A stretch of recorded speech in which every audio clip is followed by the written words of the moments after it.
এই যে এটা করতে হবে এখান থেকে না নতুন ডকুমেন্ট নিয়ে সিএমআই তো এখান থেকে করে যখন প্রিন্ট হবে এখানে গ্রেসফুল করে দেবে গ্রেসফুল করে দিলে কি হয়ে যায় এখানে এই যে উপরেরটা এই যে কি জানি বলে কালার প্যালেটের এখানে ক্লিক করবেন এখানে সিএমআই কে এখান থেকে সিএমআই কে দিলে এই কালার আসবে আরজিবি দিলে তো আরজিবি হয়ে যাবে আরজিবি করা যাবে না আরজিবি করব আমরা কখন যখন আমরা ওয়েবসাইটে আপলোড দিব এটা একটু ইম্পর্টেন্ট হ্যাঁ এটা গ্রে স্কেল করলে তো হয় কি দেখেন আমি এখানে কালার সিলেক্ট করছিলাম একটা আমি একটু আরজিবি কালার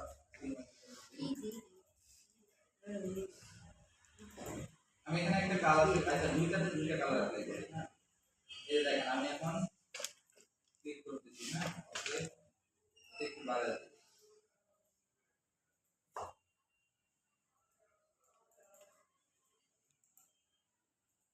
এখন এই যে এরকম আছে আমি জাস্ট এখান থেকে গ্রেস্কেল করে দেব করে যদি আমি নতুন একটা কিছু নেই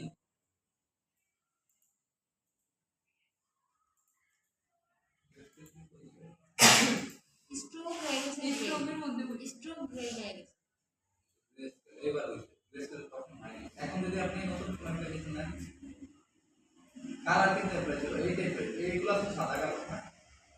আর যদি ছবি নেই ছবিও কি কালার হয়ে যাবে হ্যাঁ এই যে আমি একটা ছবি তাই না এটা নাই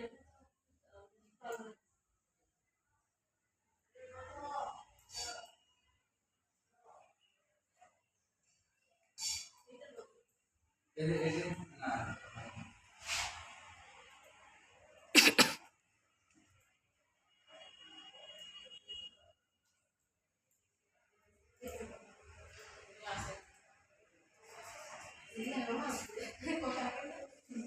প্রথম ক্লাস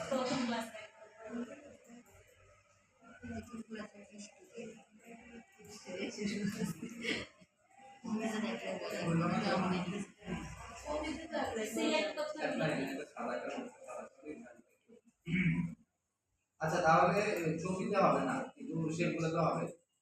আর আর হচ্ছে এটা প্রিন্ট করার সময় কি ওরা তো অপশন আছে সাদা কালো হবে নাকি ইয়া হবে কালার হবে তখন ওরা সাদা কালো দিলে এর মধ্যে সাদা কালো অ্যাপ্লাই হবে